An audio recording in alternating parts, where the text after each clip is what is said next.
Okay, one question for INFPs. I'm an INFP. I have problems getting things done, but I'm strangely good at when I have a deadline. Anybody else relate? Can anybody else relate to that? Back to the question.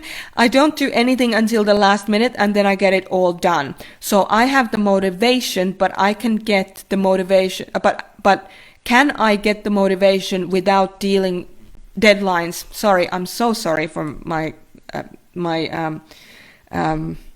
dyslexia is kicking my ass right now. Let's start again. I'm an INFP.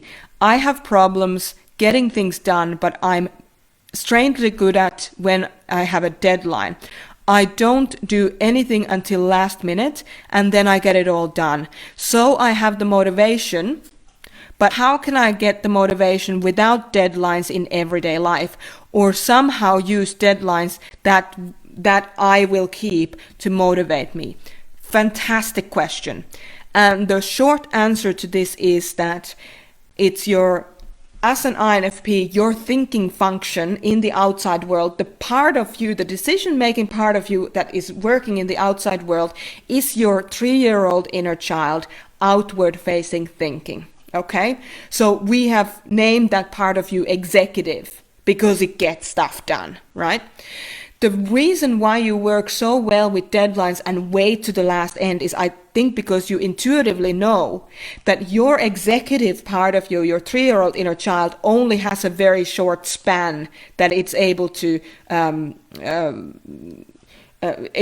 execute things in. So, because it's the 3-year-old part of you, it can only work in like spurts, like 5 to 15 minute spurts.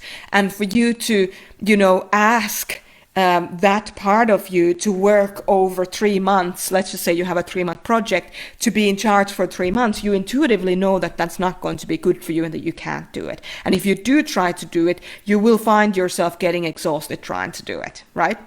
So the key here is to understand that 5 to 15 minute spurts for that part of you is what needs to happen. That's how you need to function.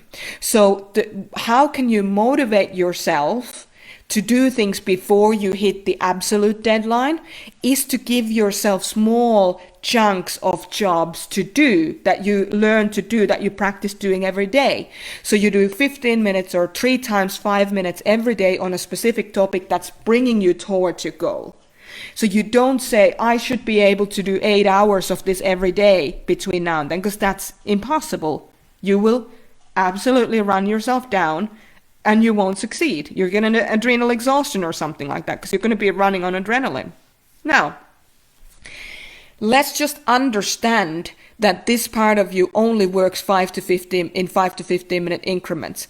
And now let's see how you can plan the next 3 months, how you can plan the days, So if you say every day from 8 o'clock until 8:15, I do this work. And then you go and you do this work. But if it takes a lot more work, if one 15-minute increment is not enough for you a day, then you say, okay, from 8 to 8:15 every day I'm doing this thing. From 10 to 10:15 I'm doing this thing.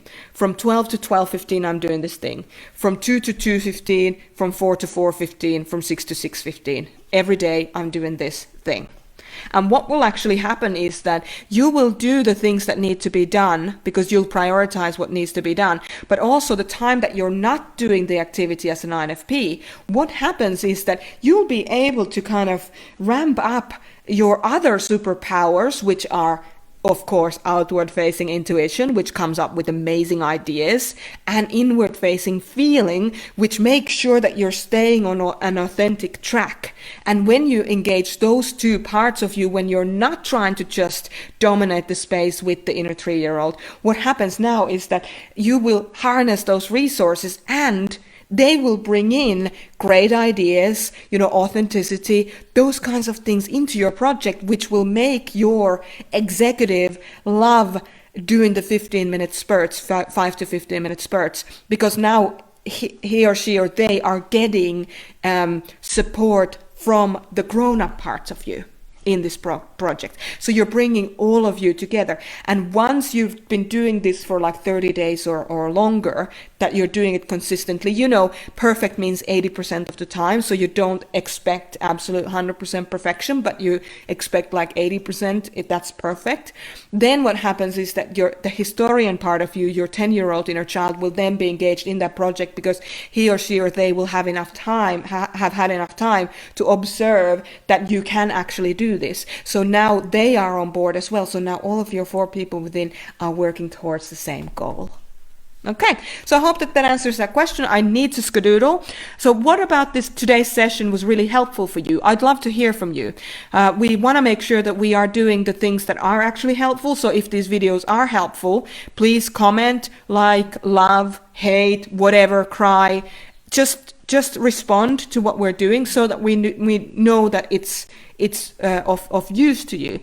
Because if it's not, we're not going to continue doing these things. I don't need to hear myself talk. I am sick of the sound of my own voice. I don't need to hear more of that. So if I can hear less of that, that's fantastic. But if these things are helpful to you, then let us know so that we can continue doing this work with you.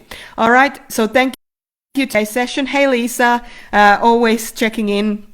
Always making sure that you're on these calls. I love your enthusiasm. Thank you for your support. And we'll talk to you real soon. Have a great week, everyone.